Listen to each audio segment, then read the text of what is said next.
14 years since the original The World Ends With You on DS. 9 years since the solo remix on Android and iOS. And 3 years after the final remix on Switch. A sequel to a niche RPG has finally arrived after years of blueballing. Neo: The World Ends With You was released in 2021, first on PS4 and Switch, then after a couple of months, it finally arrived on PC. However, like most recent Square PC releases, it was an Epic Games Store exclusive, with Steam users, such as myself, having to wait another year for the game to release on their platform. 2 days before the re-release of Persona 5 Royal. While the game is a sequel, I'd say that new players are fine to jump into the series with this entry, but to get a full appreciation, at least try to play the first one.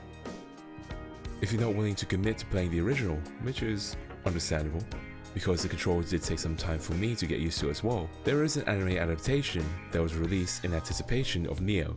However, as with most video game-based animes, they do tend to condense and change some details, so you'll be missing some context here and there.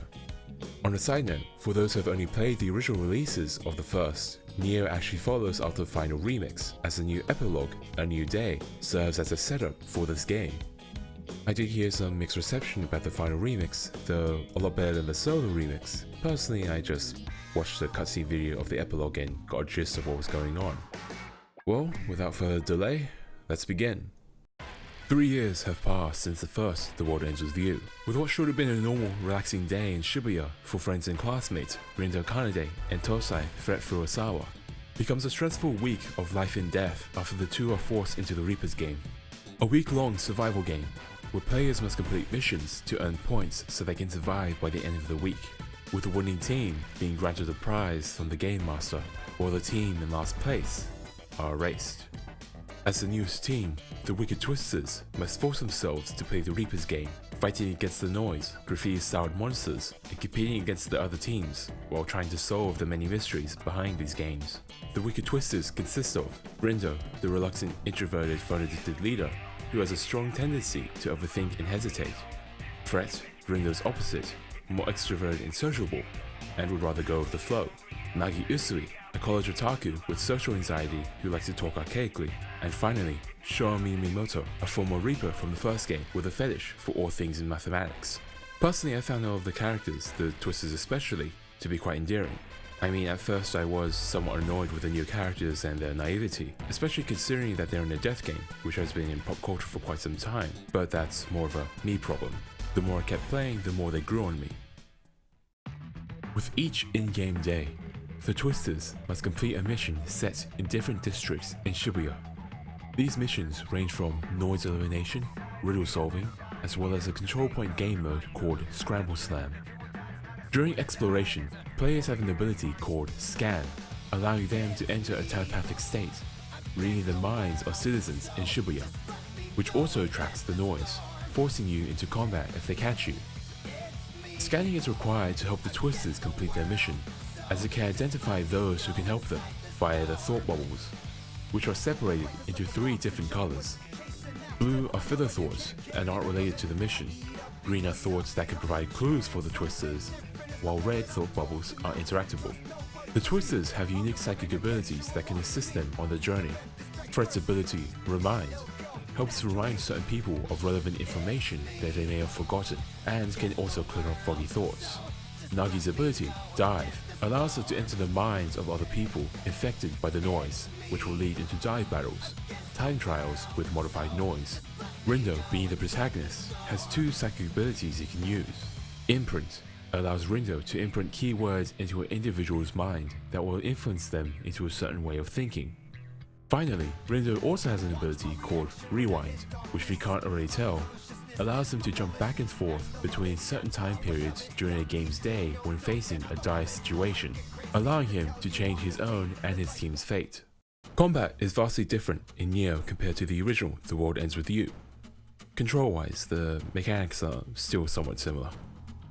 Instead of controlling one character with a touchscreen and the other with the D-pad or face buttons, each playable character in Neo are connected to a certain button, depending on which pin or psych they have equipped, and the character you move depends on which pin you use last. Pins are bound to the left and top face buttons, the shoulder buttons, and triggers, each with their own context, which are shown in the menu description. describing whether you can rapidly tap, press, or hold the button to attack. Pins have different elements, which different noise have weaknesses to. To properly identify these, you'll have to look them up in your Noisepedia. They also have limited usage and a cooldown period when used up. Certain pins can also be evolved when the levels are maxed out, while some require to be equipped to specific characters in order to evolve. Experimentation with pin combinations is encouraged, as the game's combat allows for quite a bit of variety. Once you find something that works, there's a lot of satisfaction in creating a strong and powerful combo.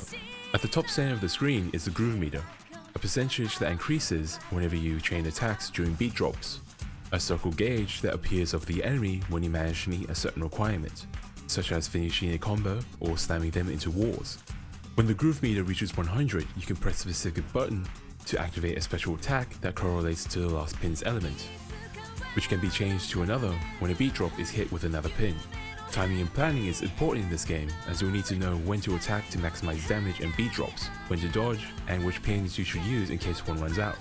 Patience and a cool head is quite useful to have when playing this game, since you can't get too reckless during fights, especially when playing on harder difficulties at lower levels. And generally, it's a useful skill to have in life as well. Forcing pins into cooldown will leave you vulnerable to the noise. Knowing when the enemy attacks and what they will do is the difference between life and death, and your hands will thank you that you don't develop carpal tunnel from the excessive mashing. Noise encounters can be chained, allowing you to fight multiple enemies consecutively, but don't get too greedy, because while the rewards are great, the risk is just as great, or even greater. The moment you lose a fight during chain encounters, you'll have to restart the fight from the beginning, which is extremely frustrating, because these fights can take a while to finish. This can cause the game to become even more grindier than usual. I remember I wasted about an hour or so trying to complete a chain of enemies on level 1 hard, because I wanted to maximize pin drops and experience gain. But at the end I decided to let go of my pride and lower the difficulty. Once you do finish an encounter, the noise will drop pins for your characters to collect. Most of these pins are psychs, while some are money pins, both of which you can sell for money, as well as material pins, which can be traded for items. Depending on the difficulty, noise drop different types of pins, so there is an incentive to play on harder or easier difficulties. In addition to pin drops, you also gain experience and pin points when completing battles. Gaining enough experience will level up the twisters, which increases their collective health. Pin points level up your pins, which can make them more powerful and can evolve them, if they can. As I said before, leveling affects how much health the twisters have, and by lowering it, you increase pin drop rates, but you also lower your health as well. To strengthen the twisters, their stats are affected by what they eat and the threads they wear. These stats are health, attack, defense, and style. When eating at restaurants, certain members have their own tastes and preferences. While they still earn the stat increases from the food they eat, eating foods that they like can give them a bonus on top of it. Eating at restaurants regularly allow you the option to order the usual, a repeat of your last order, since they know what you want. Or the food you eat accumulates calories, which increases the battery-shaped fullness gauge at the top right corner. Once the twisters are full, they'll need to burn off those calories by fighting noise. Threads not only affect the stats of the wearer, but they also have special effects as well, depending on whether the wearer has enough style to pull it off. These effects include the usual stat increases, but some threads have other effects as well, like improving the power and effectiveness of certain pin types, increasing the effectiveness of pins and clothes from a certain brand, and some clothes also have character-specific benefits that can only be activated when worn by a specific character. If the two-shot manga of the original The World Ends With You indicates anything, it's that threads are the contemporary equivalent to armor, which is amusing when you think about how the twisters are putting on clothes on top of their own. When you buy from stores, you help improve your relationship with the shop owner. Improving relations can cause more items to be available for purchase. Plus, they get very happy when they see you, something that I can't say has happened to me before. In addition to food and clothing, another system that can help the twisters is the social network, a mind map where you can unlock different perks from the people you meet, such as being able to get more groove from beat drops, attracting more noise, free clothing, and unlocking special items on restaurant menus. Now, how do you unlock these social perks? From friend points, which you can get by completing side missions or completing dive battles, with quicker times giving you more points. Now that I finished talking about the gameplay, let's talk about the visuals. When I first saw this game, I did have some reservations about its looks, but now I've come around and quite like the graphics. The cel shading does look a little awkward at times, especially during cutscenes where the lighting makes it look a little flat. Well, to me at least. To another more well-adjusted set of eyes, they probably look fine. But these cutscenes are used quite sparingly, as most of the story is told through art panels and text boxes, like a manga or comic. It's still an impressive effort how the developers managed to transition the 2D nature of the original into 3D, in Unity no less. Each district in Shibuya is also easily identifiable, in that by just looking at the background, you can easily tell where you are. One aspect of the environment that I found interesting was how the buildings, from afar, would bend so that they would remain on screen, and as you get closer to the buildings, they would begin to straighten out. It doesn't really add much, but I thought it was just something worth noting. The characters in this game are very fashionable, as expected of a game set in modern-day Japan, and everyone has their own unique style that they pull off quite well. And as someone with no fashion sense whatsoever, I must say I'm quite jealous. One of the character designs in this game is Tetsuya Nomura, a very well-known and sometimes infamous figure at Square Enix. So if you know of his work, you'll be able to immediately identify his style. Now before I finish up, I should talk about the audio. As expected, the audio is done quite well in this game. The mixing is fine on its own and can be adjusted to fit one's liking. The voice acting is available in both English and Japanese, and both are perfectly serviceable, depending on one's taste I suppose. I played through the game in both languages, and personally I do prefer the Japanese audio. It's not that I don't like the English voices, in fact some of them are a lot more fitting than the original, it's just a matter of personal preference. Now, one of the biggest selling points of this game is the music, which is just fantastic. Every track in this game is a massive earworm. Well, considering how often you'll be hearing them throughout the game, they'll be digging into your mind whether you like it or not. I for one could not get enough of it, and found myself either just leaving the game on in the background to listen to the music play, or pulling them up online and listening there. While there are a lot of new original songs in this game, the vocal tracks from the first game have also been remixed, and are just as good as the originals.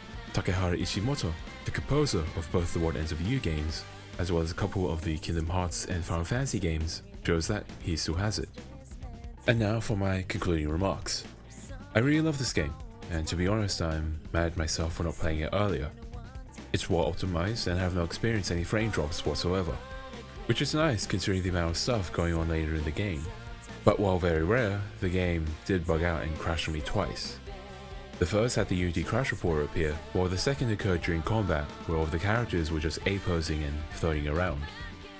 The game is also pretty linear, as you'll be mainly going from point A to B to C in order to progress the story.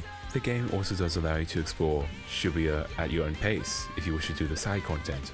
Nioh The World Ends With You is a game that I recommend to those who want an action RPG to play, but to also those who have the time to invest in it, as it will be a very lengthy game to play. The story, while very anime, is enjoyable. The aesthetics are stylish and eye-catching, the combat is engaging, and the mechanics of this game are used quite well.